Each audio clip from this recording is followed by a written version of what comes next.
Season 6. Happy new start. There are already 5 seasons complete, 12 episodes each at any podcast platform. We have already hosted quite a number of guests in our podcast who shared their curiosity, their experience, their approaches to learning, teaching, living in new environments, and also building up skill sets. It's all around living and learning together and getting inspired. Whenever you think it is appropriate for you to see the depths of growth mindset, the depths of live and learn philosophy, just join and enjoy. So welcome to our season 6, Live and Learn with us. Live and learn. Hi, hello, how are you doing? How have you been recently? What's your week like? My week is short, meaning working week, as we told in our first episode of the season. A 4-day working week is wonderful.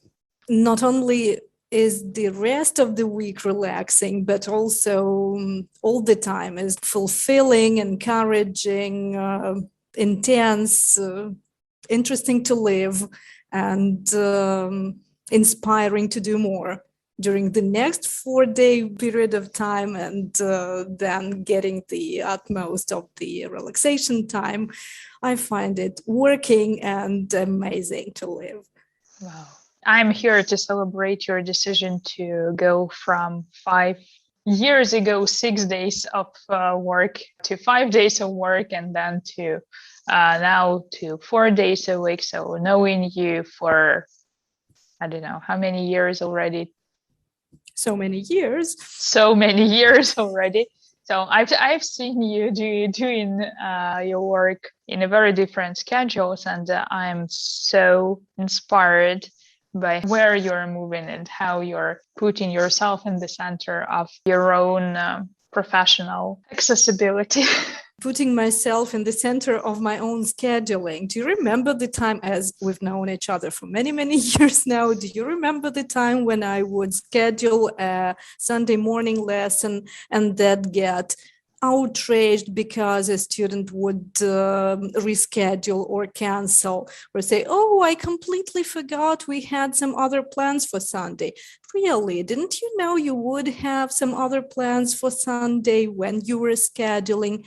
But being an extremely responsible person, I can say, I take scheduling very seriously. And then having this reaction like, oh, I suddenly recalled that I was going to do something else. Okay, so our common decision to do something together is not a priority. Something else is a priority.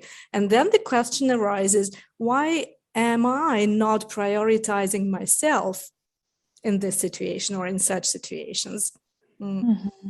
Yeah, I wanted to ask you, is this the evolution of how you understand your own self and your professional self? Or have you been informing yourself on the experiments that the several companies and countries are leading towards changing to a 6-day work week? What's the background there? Well, the background, as usual, is in our childhood. When I started going to school as a kid, we had a 6-day learning week. We would go to school Monday to Saturday and have only one day off.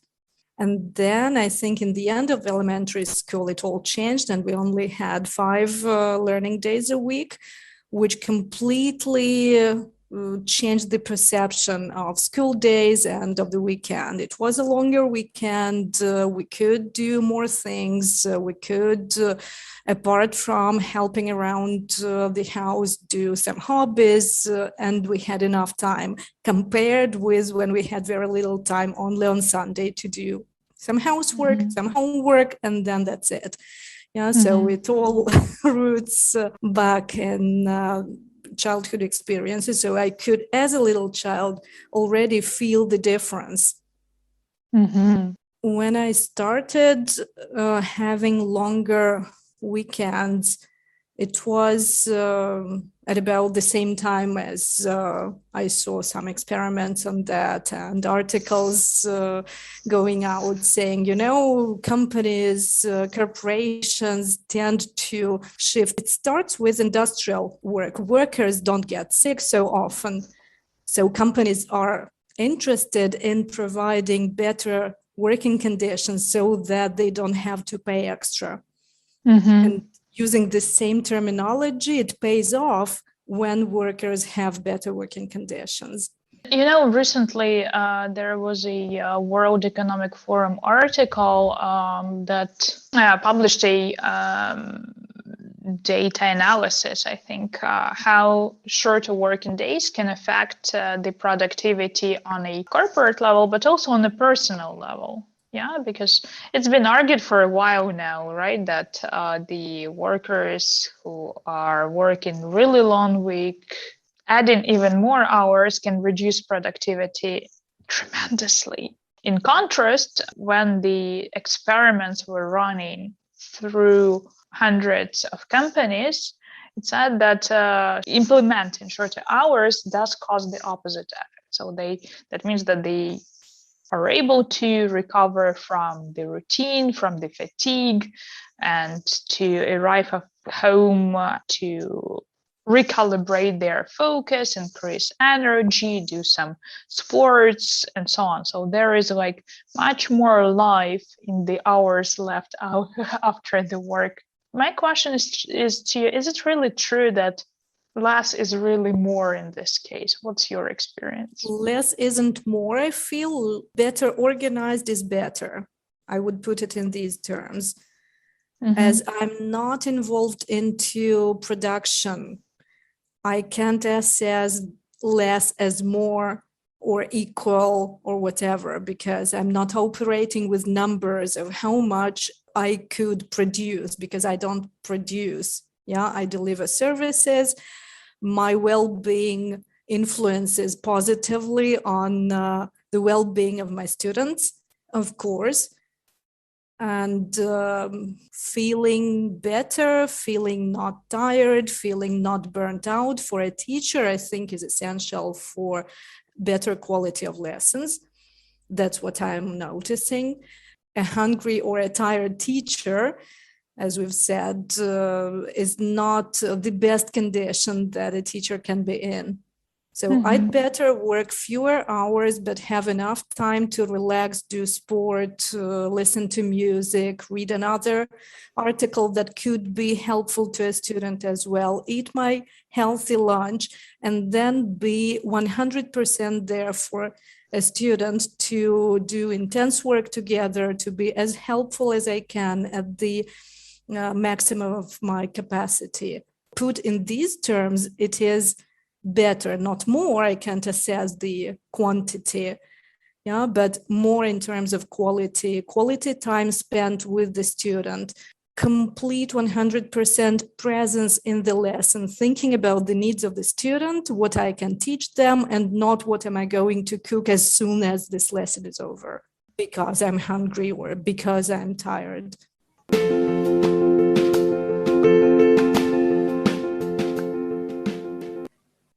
We have also been thinking with our students in business school how the hybrid work is changing our workplace. Well, everybody was impacted by the pandemics and lockdowns and had to discover how working in a completely new reality changed their working attitudes and approach in quite a long time, right? So when it used to be a couple of years ago, a couple of virtual classes or meetings in a company, that was one thing. But when you have a year-long work experience in a completely different way, so we all had to adapt, to recalibrate, to reschedule, reassess our approaches, our practices.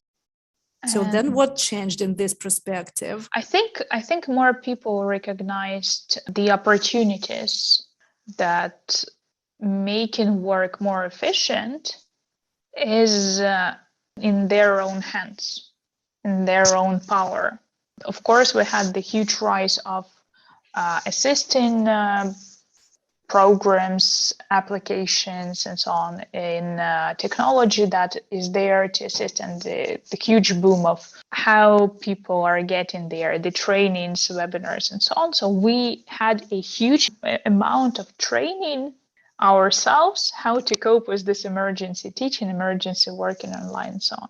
I think that as a tendency, we received, okay, if I'm working from home, I need to organize myself better on a larger scale, right? Of people trying to think how to do it more efficiently. More people understood when they work more efficiently, finally. So it's not 9 to 5 as the company says, but if you have a clearer mind in the early in the morning while your kids are sleeping, and before you start doing the breakfast, if this is the case. So I heard some people were starting their work there, and then they said that they were too tired after, but they were trying out, experimenting, discovering their own most efficient hours, most efficient ways. They discovered how much time do they need to recover after the Zoom fatigue, when your eyes are, just start feeling irritated, right? When you have this feeling of fatigue in your eyes. So they started understanding that, oh, this is not going to last if I keep on doing this. So I need a break. I need to go outside. I need to see at the skies into the distant and very close things. So they tried several methods, what's working, what's not, sharing with other people.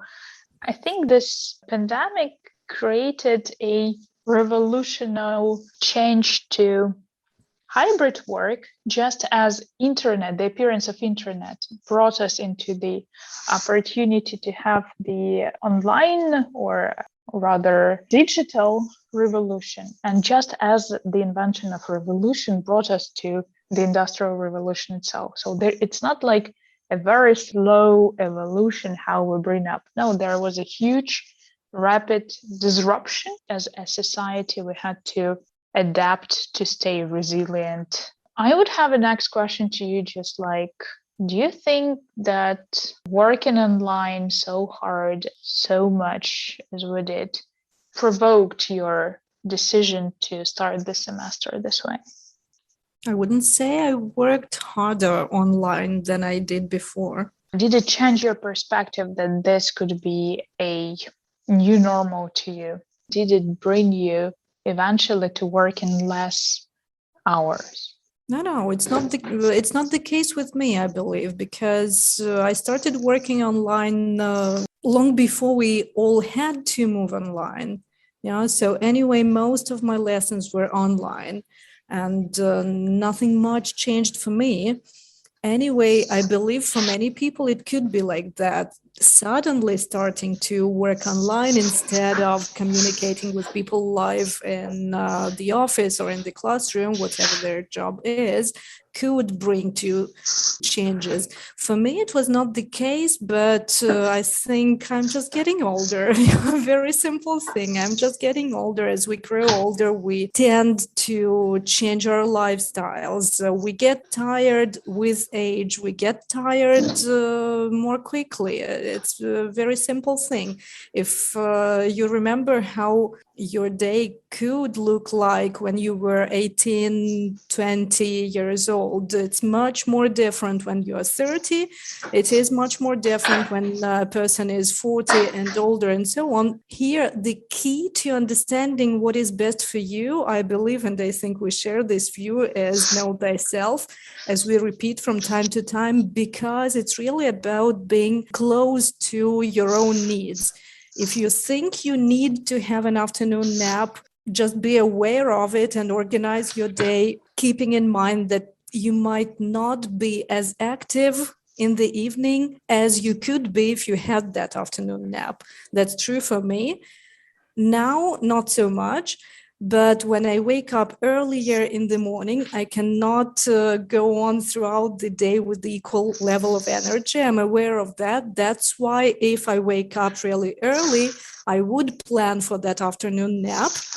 even 20 minutes. And that is based on scientific neuroscience research, that 20 minutes short light sleep is enough to recover a bit and then be able to work more intense, more productively in the second part of the day. But that, again, is not connected for me with the online mode or hybrid mode, but rather with feeling my needs and organizing my working time around my needs, which in turn makes this shift possible to serving better the people who I work with if I first think about my own needs. That's the clue, I think.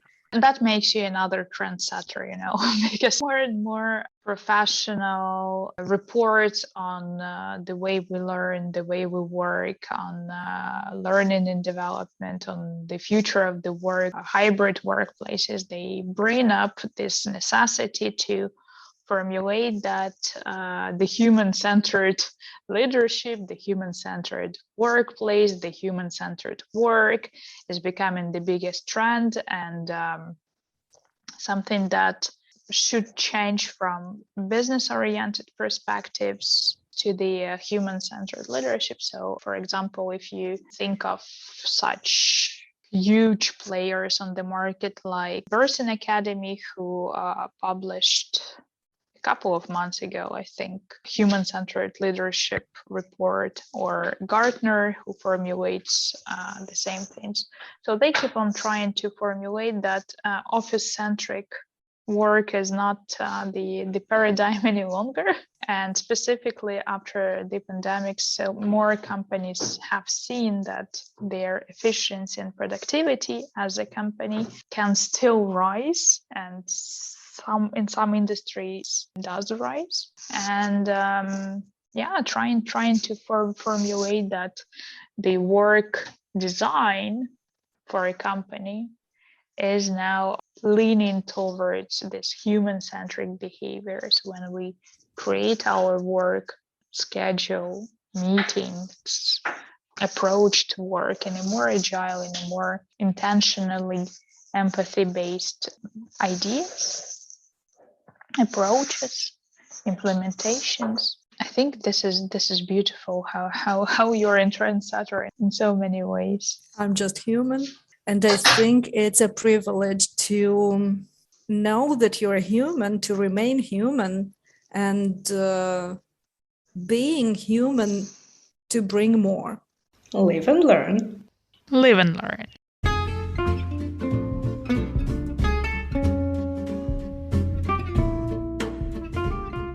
Thank you for listening to this episode. If you share Live and Learn philosophy, please subscribe wherever you get your podcasts. Follow us on all the major social media, comment, and spread the word about this podcast so that more people could get their weekly portion of growth mindset content. Live and learn.